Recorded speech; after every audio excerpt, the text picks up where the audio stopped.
the topics, entities, and EAT are the most impactful topics we have in the last 10 years. This is the Inbound4Cast, a podcast series about inbound marketing and organic growth for B2B companies. As I walk through the valley of the shadow of death, I take a look at my life and realize there's nothing left. Cause I've been blasting and laughing so long that even my mama thinks that my mind is gone. But I ain't never crossed a man that... Here's your host, Gerald Arcus. Hi Olaf, how are you doing? Hi Gerald, I'm fine. I'm sitting here in Portugal. The last day, tomorrow I will fly back to Germany. All good. That's not good, right? Going back? It's okay. It's okay. I got many friends and people who I love in Germany, so it's a good reason to come back. Yes. And for the listeners, we are also creating this podcast today with Ramon Eikemans, a famous name in the Dutch SEO community. And Ramon is helping me today with some questions. So hi Ramon too. Hi, Jeroen. We are talking today about a few SEO-related topics. One of them is EEAT. Another one is entities and semantic search. And maybe if we have some time left, we will also cover AI. And how these different things will impact SEO right now, but maybe also in the future. But before we do that, Olaf, can you give an introduction of yourself and share one thing that most people don't know about you? Oh, that was a hard question. Okay, the first one is not a hard question. I'm Olaf Kopp. I'm the founder of the German online marketing agency Aufgesang, based in Hanover originally, but we are developing into a full remote company. And I did a lot of podcasts in German language. I wrote now for over 13 years for different medias. Last year I started to publish also in English on my own blog on the domain cop-online-marketing.com and at Search Engine Land. And perhaps I'm living in Portugal part-time. I bought a property here 3 years ago, and I try to be here. You said it exactly on our pre-call. During the cold times, I try to be there so much often as I can. All right. And what do not a lot of people know about you? That was the thing. Oh, that was the thing. Okay. Good. And perhaps I was a hip hop DJing. I was a hip hop DJ for 20 years and did mixtapes a lot. You can find it when you Google DJ Oleg. You can find a lot of hip hop and funk and soul mixtapes. That's nice. From the last 20 years. But now I stopped it because I'm a bit too old to stay the whole night long till 6 a.m. to make people dance. I'm a bit too old for that. I'm not sure, but we also have a mixed knowledge panel. Yeah, I know, but my knowledge panel. It's a very interesting thing because it is a rest of a Freebase entry, and Google don't manage it to change it. So it is very. You said it is very mixed, but I think you mean the also search for personalities you see there with Will Smith, as it is not changing since 8 years. I got this knowledge panel since 8-9 years now. Because I'm experimenting a lot in 2012 with Freebase, and Freebase was the base for the knowledge graph in the first version, and so in 2014 Google exported Freebase or exported the Freebase data to Wikidata, but there in this process went something wrong with my entry, and so it is not changeable. It is what do you call in English? I have a translator here. It thinks a bit like a freebase corpse. Yeah. That you see in parts in my knowledge panel now. That's All right. weird. Yeah, that's a bit weird. Yeah. Yeah, and you mentioned Search Engine Land. I love your articles there. That's I have a special memory of that because my girlfriend was giving birth to my second son, and then I had to wait a very long time like a lot of fathers. So I checked Search Engine Land, and then I saw one of your very long articles, and I checked it. And Which one? I think it was about mum. Is that correct? Yeah, I'm not sure. Yeah, I wrote about it. Yeah. But then the birth of my son started, so I thought I have to quickly follow this guy because I want more content from him. Congratulations to your son. So I will never forget your article.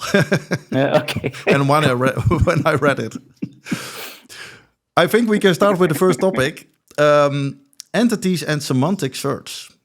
Maybe first you can explain what it is. Semantic search is semantic. It is to understand equal than meaning. Semantic equal to meaning, and semantic search means that you switch from the traditional keyword text matching to a meaning matching. So over developing to a semantic search engine, Google is better to understand the real meaning of a query or of documents. And at the moment, I think we got both semantic search parallel to the classic keyword text match search because Google don't understand every entity in the world at the moment, and so they are still dependent on the classical information retrieval keyword text match thing, and entities are things of the real world. This could be persons, organizations, monuments, books, videos, songs, but also concepts like search engine optimization is also an entity, or peace is an entity. So the entities are very, very large in their. It is a bit difficult to explain, but I think you can say entities also always have a unique meaning. But you got also different entities with the same entity name. My example, I always use Jaguar. Jaguar, you have a car model or a car manufacturer, but your Jaguar is also an animal, and Jaguar is also a tank. So we have different entities for the same word.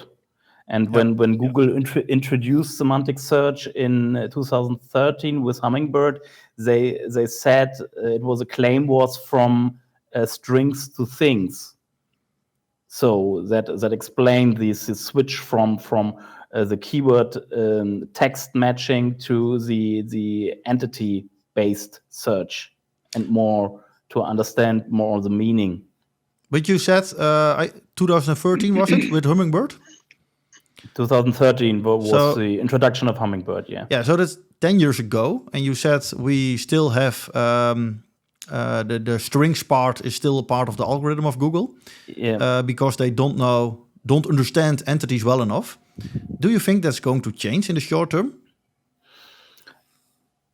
The evolution of AI is a key, I think. There we talk a lot about vectors and vector space analysis and word embeddings in the last years, and that's the key, because over till 2017 it was difficult for Google to identify and extract entities in a scalable way, because you have to deal with a lot of manual labeled data, and manual labeled data is difficult to scale on a big thing. And we got so much entities in the world, you have to use scalable technology to do this for named entity recognition and identify entity extraction and such things, and collect all the data around the entities. You need an scalable technology, and the AI thing is the key. And the evolution in the AI world and around transformer-based models and word embeddings, it could be the key that we see more and more semantic search at Google in the future. Yeah, indeed. And how do you think that we have these entities? How is it impacting SEO right now, today? That's an interesting question. A lot of people are searching for. I read a lot about entity optimization and such things. I would say the switch from strings to things don't affect SEO in such a way. Many things at the moment. I would say you have to do similar things in comparison to 10 years ago. It is not very not a very great shift for SEO, because the technology changed fundamentally in the background. But for us SEOs, we still have to do the same things. We have to create great content. Perhaps have a bit more focus on connecting dots, connecting entities in the text itself, in the content itself, but also to build like an internal knowledge internal knowledge graph or something, or with interlinking with other documents. So this could be a thing you have to get to put more focus on it today and in the future. There is a holy grail in this regard. There is a holy grail that some people are chasing, which is ranking for competitive terms without links, but with entities. You know the idea. I've heard it several times. I know some people that claim that they can do this. And they say, okay, entity building is like link building. It's well, you can see an entity as some kind of link, maybe a more advanced link. But if you do this, you can rank without links. So, for instance, Jason Barnard says this. He says, for the things that we do on our site, we rank with it quite well, and we outrank search engine land. I think he was saying. I think he said Moz. I'm not really sure. You said it to you, Jörgo. Yeah, but it's a long time ago. Yeah. But he basically said, okay, you can rank for really competitive terms without links. And for hypothesis sake, I would say that an entity connection is a link just as well. But okay. Do you know the idea?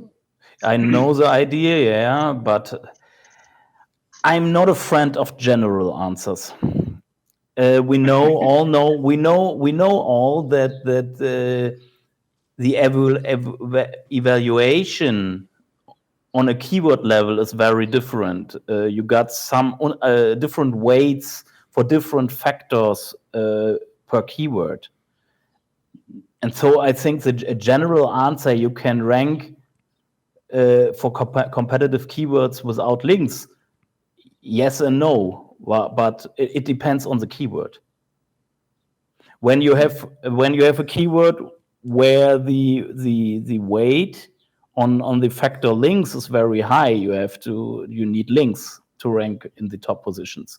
When the keywords don't need really links and the weight for the factor links is not so high, then you don't need links and can rank without links. So it's I'm really not a friend of general answers to such questions. So, but why should that be different for different queries? why should for one query links be more important and for the other one being a very strong entity? You have to ask Google because Google said it. I think Google said it that they weighting factors differently on a keyword level. So, and also this means it for links. And I think in some niche or industries, it is very difficult to gain organic links. So that could be a reason for some keywords in this industry that links are not. Link gaining is very difficult to on an organic way. So perhaps in this industry, the keywords don't need so much links to rank. Yeah. But so it's supplemental for now. Yeah. But what is your approach? So is this something you would actively do to build strong entities, or is it more a consequence of doing a lot of other things very well? For example, creating good content. First, we have to explain what is a strong entity, right? Yeah. A strong entity. And there the topic EEAT comes into play.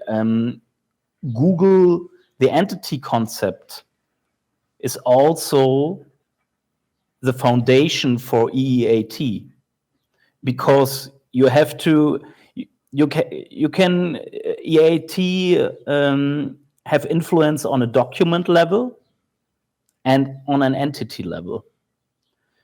The entity level, I mean an entity as an author or an organization who's publishing content, could be topical, authoritative, very difficult word, have a lot of experience, and you need this entity level to evaluate authors and organizations that publishing content. And the entity concept is also the foundation. And a strong entity in this context is an entity, who have authority, experience, expertise, and trust. Mm-hmm. And you can. There's a for me, Google is acting in two important levels: the document level or the content level, and the entity level. And the entity level is more a site-wide, because your domain is a digital representative of your entity. And the so for the EEAT evaluation, in my opinion, Google is looking, have a focus on the entity level and not so much on the document level. Also on the document level, but more on the entity level, but more on the site-wide level or of website parts, but not on the focus on the document itself. So, for example, the fact that you are writing for search engine land might help you to rank with your own website, because you are becoming a stronger entity, the person Olaf. Yeah, exactly. You see this when you search my name in Germany. My knowledge panel got content in the descriptions, content from other authoritative websites like HubSpot or so. I wrote for in the history. And when you search in the English spoken world, my name, there's a description is from Search Engine Land for my author bio. And so you see there is a connection between my person and Search Engine Land now.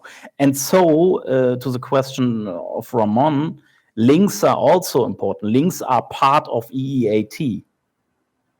But not on the document level. That is the classic link anchor text thing, but also on the entity level, on a meta level. perhaps. Yes. Is the right So name. when you're so there's basically a new level. The classic level is you want to rank a document, and now we're trying to rank an entity. And the entity could be a person, but it could also be a product or an idea or a service or something like that. And then we have to build around that entity. And it could also be, well, not on our own website, but on other websites as well, on which we publish or on which we make relations with our product. So it can be indirect, which is nice. But what is then the goal of that? Because let's say Olaf is getting a stronger entity. Is then the goal of that to still rank his documents better, or to get a better knowledge panel and be more visible when people Google for your name, or both? Both. Short answer. And then so I saw we gotta I call EAT also a brand concept. And in 2009 you have the Wins update, I think, from Google, that is also called the brand update. And there Google started the first steps to favor brands in rankings. And I recognized in 2012, I recognized with my own projects and strong projects with a lot of authority, I recognized some kind of a domain level evaluation, because I got a lot of shitty documents, shitty content, suddenly ranked high. And it was a bit shaming for me, because it's ranking and it's findable because it was so bad. And so I recognized that there must be something like a domain level evaluation. And I think this were the first steps before EAT to get the brand in the focus. Mm-hmm. And then let's say that your brand or people who work for your company are becoming stronger entities. Is there a way to measure it? And how do you look at it? Is it like PageRank we used to have for links that there's a score? Or is it how it's related to other entities? So for example, if you won an award, the award is another entity. And if the award is attached to your entity, maybe that's a signal. So how do you look at becoming a strong entity? The more you publish and the more you are visible online and crawlable for Google with this publishing, you will get stronger and stronger with your entity. When you publish about your topics, when you publish about sports, and then about SEO, and then about animals, could be a bit difficult for Google to give you an authority. But when you are active, when you go outside, when you publish, when you speak, you write, you record podcasts, you record videos, all you things you do in the internet in this topic will help you in the future to rank better your documents. That's my opinion. So yeah, I think it's measurable. Yeah, measurable. I did in Search Engine an article, 14 signals may influence EAT. I think that's the title of it. I did a lot of paper research and patent research for it, and tried to find out research paper and patents, Google patents, to identify such signals, because EAT is such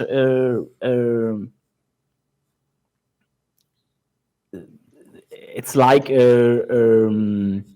what's the name? Abstract. Abstract. It's a very abstract. Thank you. It's a very abstract concept, and I tried with this article to get it a bit to have focus on signals, possible signals that could influence the EAT, because a long time the abstract word EAT or EAT since last year was topic in the SEO scene, but nobody could exactly say what are the signals or the factors for EAT.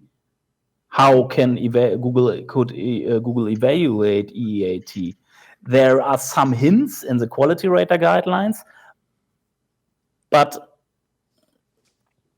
no concrete things were mentioned by Google. One thing was mentioned by Google in a paper from 2019 that Google introduced at the Munich security conference. I introduced it in my blog. The topic was how Google fights misinformation. And in this paper, Google mentioned one thing, that PageRank is a factor for EAT or signal. Is the only officially mentioned signal by Google with focus on EAT. Which makes sense and is ironic at the same time. Because the patent is no longer valid. They don't really use it. Maybe they do, maybe they don't. They say, wow, we probably do. And then they say, yeah, we use it. Google still today and in the history, Google always, they got different spokesmen, and these different spokesmen are always often not the same opinion, I think. I don't know why there are so many partly misleading informations from Google. 1 week John said this, the next week Gary said this. So it is not always the same from the message. Yeah. So is it a good Maybe summary? It's complicated. It is complicated, I think. Is it a good summary to say that the entity part is maybe a bit hard to bring in practice, but when you look at EAT, it's more easy and you can make it very practical, and you can do very specific things to improve also your entities?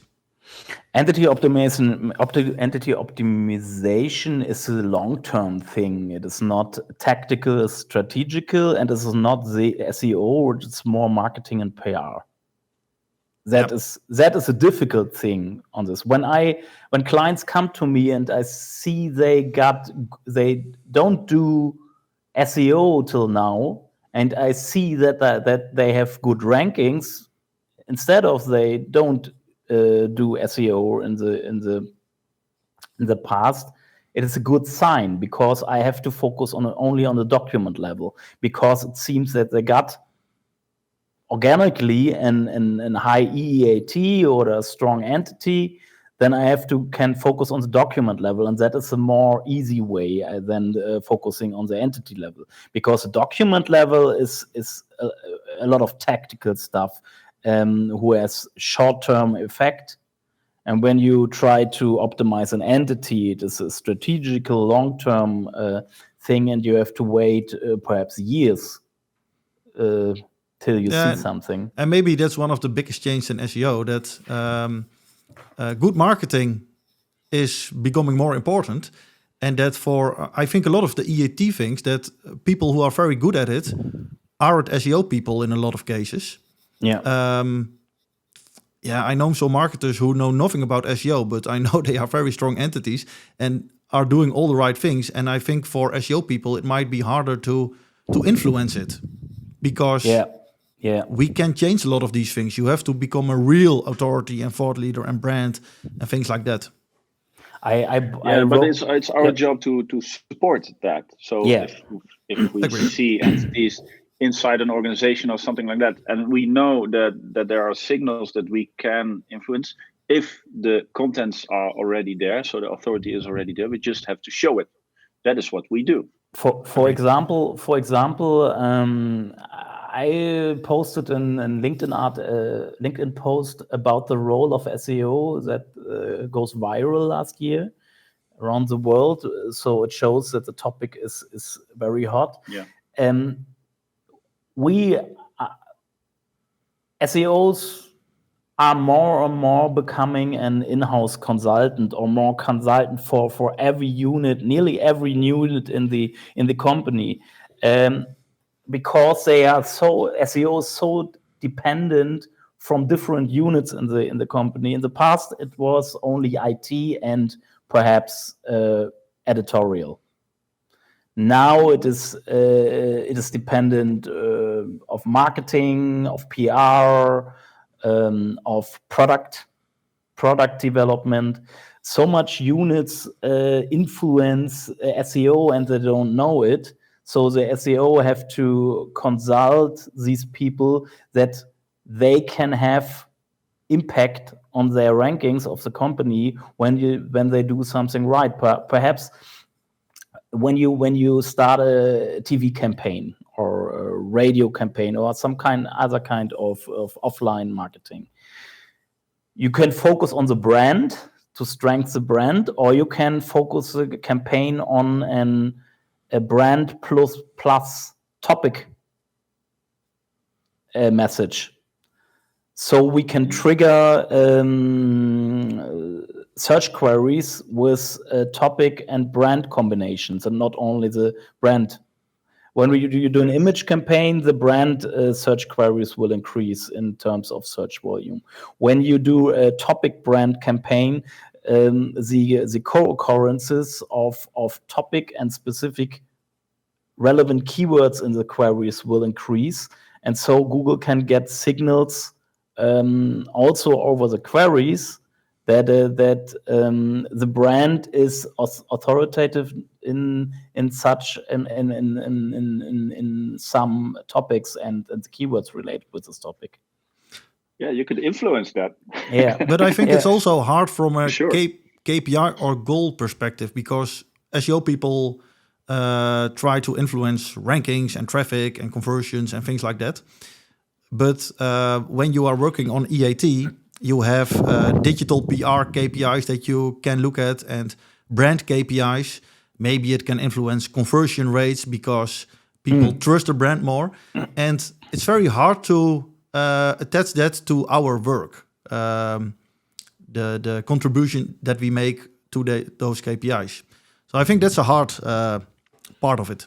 But I do a lot of customer journey management. I'm not doing only SEO. I'm also doing customer journey management, and we saw a shift, or we see a shift at the moment. I hope so that we see the shifts, and we destroy the units in the companies, because we have to work together all.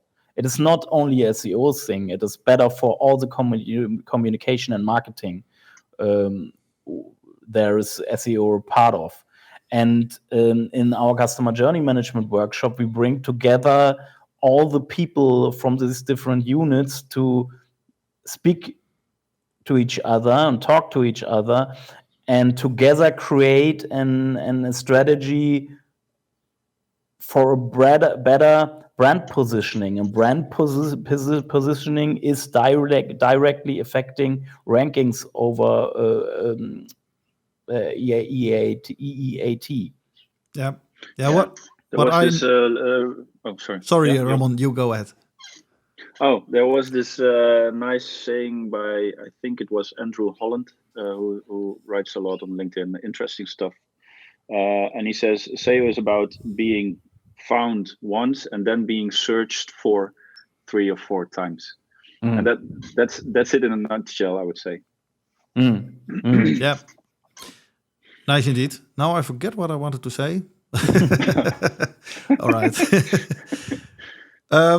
So what do you think will change in the future when you look at EEAT? Will it become more important? So, for example, can it replace links for a part? Links are a part of EEAT. So I don't think links will go away as a ranking factor. I don't think so, because It could be good when it was so, because at the moment I see a lot of old link building tactics that works at the moment. That is a bit frustrating. But I think links are an important part of the internet. We see at the moment, and links are also an important part for evaluating quality. So I don't think links will go away. I think the impact of EEAT will get stronger because of the AI content thing. I think Google have to react there, because at the moment a lot of people are pressing AI content in the internet. Yep. And it is, and that's a problem. It's a problem for Google, also because of the crawlability. Google is fighting or struggling with so much documents and new documents coming in the internet every day, crawling it, and now because of the AI thing, the AI hype, much more content will produced and find its way to the internet. So it's a big problem, and so Google have to strengthen their efforts to measure quality and sort out the bad or the content with bad quality. And then which is a basic discussion. Sorry. Oh, yeah. I wanted to say that EEAT is maybe the best way to filter this bad content out, right? Yes. Yeah. And the funny thing is that if there is way more content being produced, the quality of the content becomes more important. That's basically the thing. Yeah. So if you want to stand out, focus on quality and not on quantity. Yeah, and quality for me is also more an entity thing for me. You got a relevance thing. Relevance is for me on the document level, in relevance to the search intent of the search query, the document in relevance to the search intent of the document, and depend in relevance to the search query and the search intent. And the quality is, for me, quality more the entity part then. Yeah. Yes. And it's basically the same idea as the original PageRank. It's just so they want to see how people react to the content by calculating what is going towards that document, and what is going towards the document is the quality. In this case, it was links, and now it's links and entities, or links as part of entities, stuff like that. But it's the same idea. Yeah, and so we can do the same things. But when you look at BART, for example, is it? I think Google is forced to also do something with AI answers in their search engine. But that also might be a problem, because we have EEAT or EAT for a few years now. And we are moving into a direction that you need more proof and be real entities in the real world with a lot of proof that you are doing the right things. But Google can't stay behind, because Bing is using AI in the search engine. But when they add it, it's not good enough. So it might give a lot of wrong answers and send us back in the other direction. So yeah, how do you see that? It's a bit it's a PR war at the moment. It's all about technology leadership that is forcing the evaluation at the moment.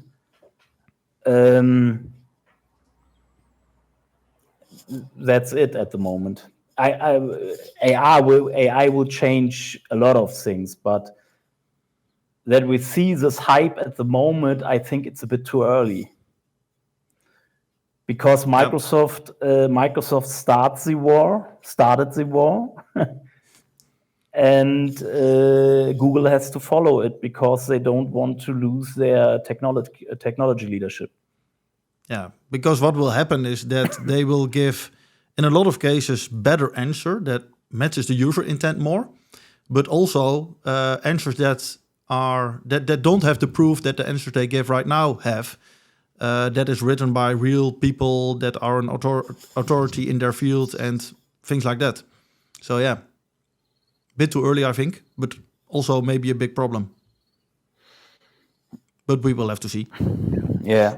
I would say that the biggest problem is that a search engine will see a lot of content that is generated by an AI, which is hallucinated content, and then it starts hallucinating over hallucinations. So it's like an infinite loop of bullshit. But do you think? And that is a problem.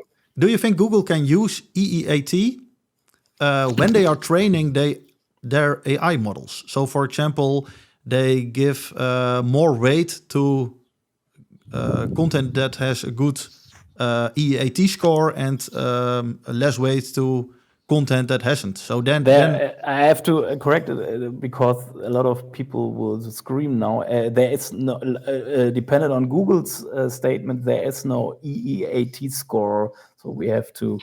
I don't only want to mention it. Yeah, I agree, but I'm not sure what is the right word I should use then. Yeah, strong entities. It is an EAT evaluation, I would say, and not talking about score. I think it is a concept, depends on different signals, and there's no one score for it, I think. But back to your topic. Sorry. I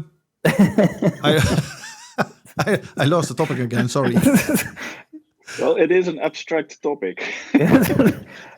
Yeah, sometimes it's easy to use the word score because then it's easier to understand. I think I remember. There are concepts and approaches like author rank or author vectors. You can. The interesting thing is that these word embeddings and this vector space analysis, like word to vec, you can switch to a different thing: entity to vec, word to vec, document to vec. You can use word embeddings for so many dimensions.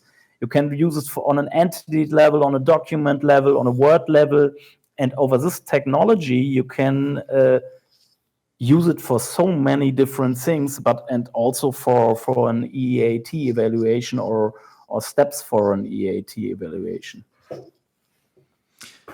And when I go back to my question, I talked about the EAT score, but I can imagine that when Google is training their algorithm and they see, for example, an article from NASA, they say, well, this is a trustful source. We think this information is 10 times more important than the same information from another website. So they use that in their final answer from the AI algorithm. I think that would be logical, right? To do it that way. Trust rank. Yeah, something like that. And then training the model based on AI generated content shouldn't be a problem because the value of that content is very low. So it will not be very. I think you know what I'm trying to say, but I'm searching for the words. The quality aspect is very important for the training data. I think the models are trained with data from authoritative resources, and not from any kind of resources. There was a pre-choice of the data and this focus on quality, I think. And so a quality concept like EEAT make a lot of sense also therefore. Yeah. I'm wondering if so OpenAI has something like that as well. Because we know Google has it, but not sure. It reminds me of the whole trust rank discussion and saying, okay, if you want authoritative links, you have to be so many steps from the seed list that Google uses to evaluate authority. So one of them is Wikipedia, but also government websites, university websites, stuff like that. So the classic authoritative websites, and you cannot be too many steps from that. I've seen that in action, by the way. It's there.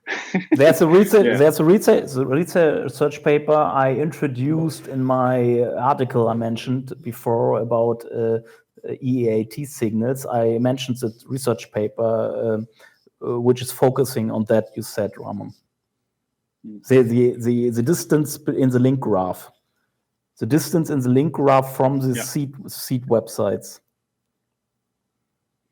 Yeah, and probably the seed websites are handpicked, I would say.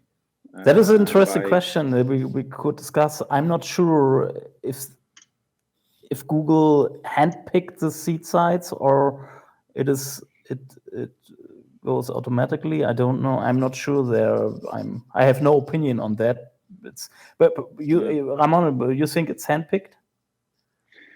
Well, I don't know either, but nobody knows a lot. Nobody knows, but I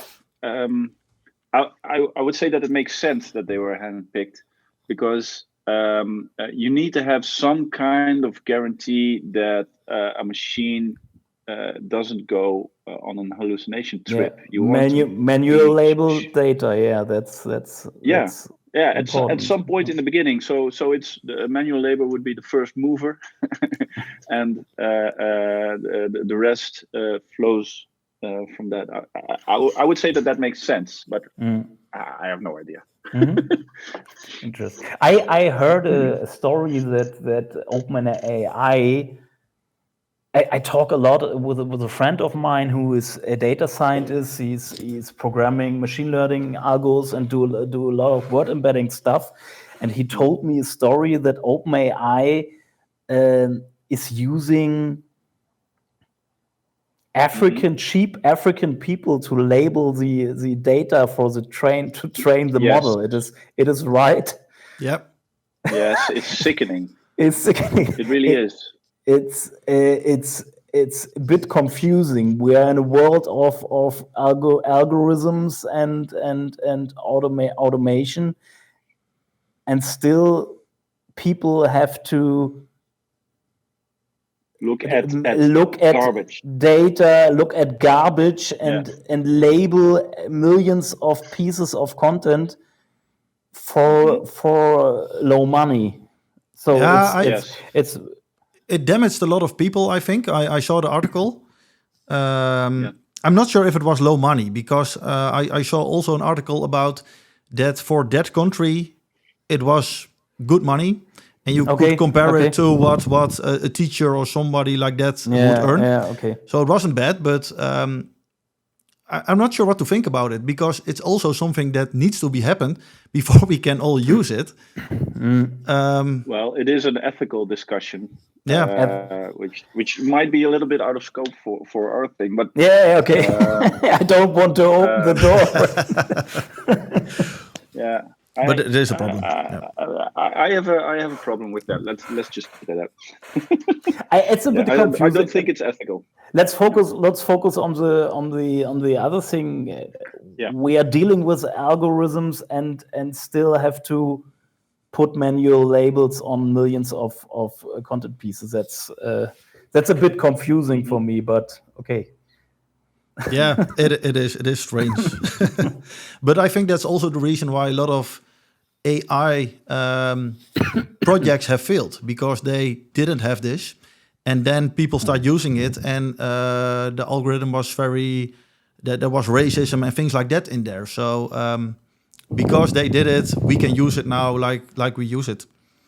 But we have to define the limits within it can operate. Yeah, and if we don't do that, it just goes on a rampage. Yeah, then they couldn't have launched it like they did right now for the whole world and grow as fast as they did, I think. I think that Microsoft timed the release of ChatGPT 2 months before GPT-4 comes out perfectly. Yeah, Google isn't that good in picking the right moment, I think, when you look at the last months. I think Google feel too comfortable in the last years. Microsoft did a great PR job with his whole campaigns in the last months. It was very, very, very good from a PR perspective. Yeah, because we are recording this the 21st of March. And I think, was it last week or the week before? Google launched some things, and then I think the same evening we had GPT-4. So nobody was talking about Google. No, it was it was so Microsoft introduced. Oh no! Oh yeah, with the introduction of AI in Gmail and Docs and spreadsheets, and who was first on Microsoft then with AI in their Office products? No, was Microsoft first or Google first? Yeah? I think in the morning it was Google, and then the evening it was Microsoft. But I still saw most people on LinkedIn talking about Microsoft, and it was impressive. So it doesn't really matter. Yeah. Yeah. But for me, the introduction from AI into the Office products is similar impactful than the introduction of AI in search for me, or perhaps more. Yeah. Yeah, productivity. Yeah. Yeah, I agree. Yeah, maybe we are used to talk a lot about search engines, of course, but this has far more impact, I think. Yeah. Agreed. Do we have anything to add? Because otherwise, I'm going to one of the last questions. Sorry. Do you have some weeks? Yeah, we can talk a whole day, but plenty to add. Yeah. Well, what I wanted to ask you, Olaf, is if you could use a time machine and you could go back 10 years in time to 2013, what advice would you give yourself? What advice would you give yourself? All right. In general or in SEO perspective or in general? Can be both. Okay. Interesting. I posted, I made a post on LinkedIn last days on Sunday about my journey, my personal journey I did last 7 years to myself, to understand myself.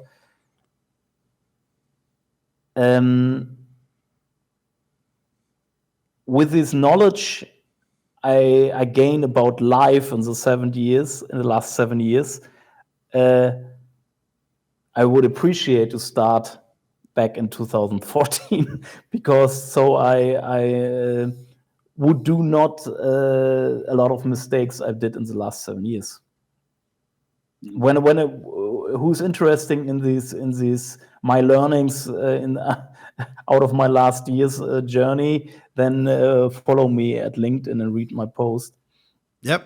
So that's a more personal thing, but on a SEO perspective, I would say I began dealing with EAT and entities over 10 years ago, and it was the right direction. So in the retro perspective, it is the right thing I focused on, and not on page speed or other things we saw in the last years. I think the topics, entities, and EAT are the most impactful topics we have in the last 10 years, and still. And so therefore, I would say I focused on the right things in the last 10 years.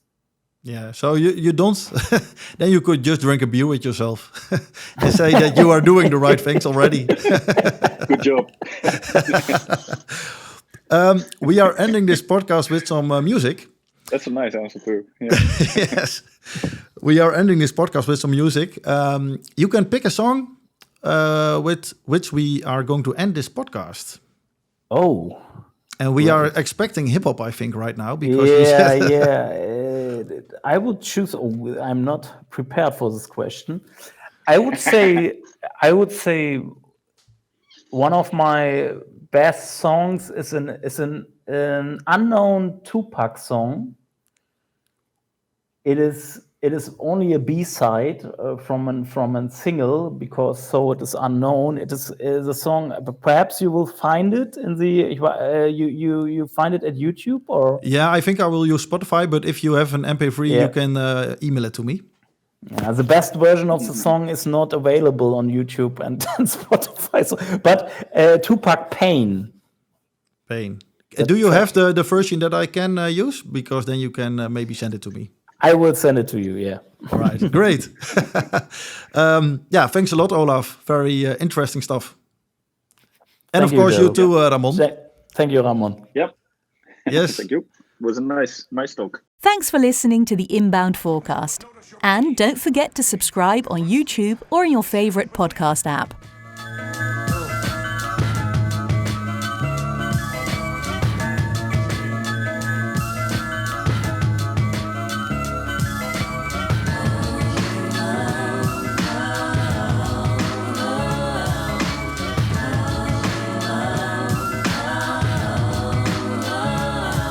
Never take me alive, I'm getting high with my 4-5 cocked on these suckers, time to die. Even as a youngster, causing ruckus on the back of the bus. I was a fool all through high school, kicking up dust, but now I'm labeled as a troublemaker. Who can you blame? Smoking weed help me take away the pain. So I'm hopeless, rolling down the freeway, swerving. Don't worry, I'm about to crash up on the curb, cause my business blurry. Maybe if they tried to understand me, what should I do? I had to feed my fucking family, what else could I do? A thug. I'm slanging with the homies, fuck hanging with them phonies in the club. Got my mind no danger, never been a stranger to homicide. My city's full of gangbangers and drive-bys. Why do we die at an early age? He was so young, but still a victim of the 12 gauge. My memories of a corpse, mind full of sick thoughts, and I ain't going back to court. So fuck what you thought. I'm drinking Hennessy, running from my enemies. Will I let it be 23 and so much pain?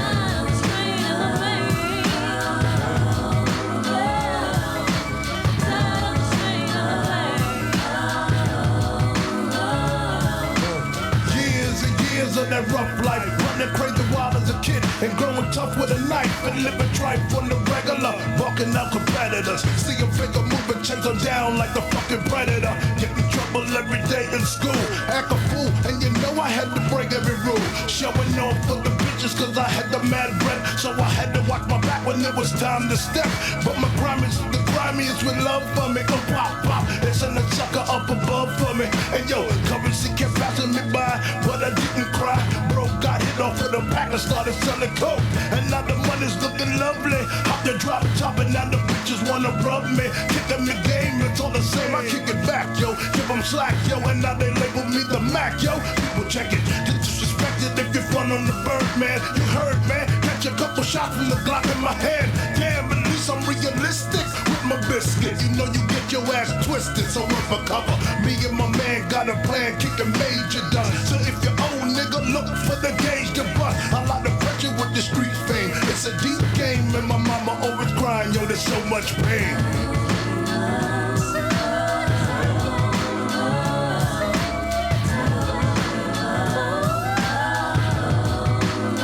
They got me mobbing like I'm loped and ready to get my slug on. I load my clip and slip my motherfucking gloves on. I ain't scared to blast on these suckers if they test me. Trucks, I got my Glock, cop player if they press me. Bust some motherfuckers with a passion, better truckers, I ain't looking with a blasting. I'm a nothing, drinking Hennessy and getting high on the lookout for my enemies. Don't wanna die, tell me why, cause the stress getting major.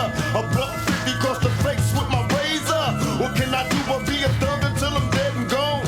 Keep my brain on the game and stay headstrong. These sorry bastards wanna kill me in my sleep. I'm really cannot see, and every day is just a struggle. Steady thugging on the streets and I be ballin' low. Don't let them make you worry, keep swinging at these suckers till you worried. I was born and raised hell, a nigga from the gutter, word the mother I'm touched. I'm kicking dust up, ready to bust. I'm on the scene, steady mugging me. Until they kill me, I'll be living this life. I know you feel me, there's so much pain.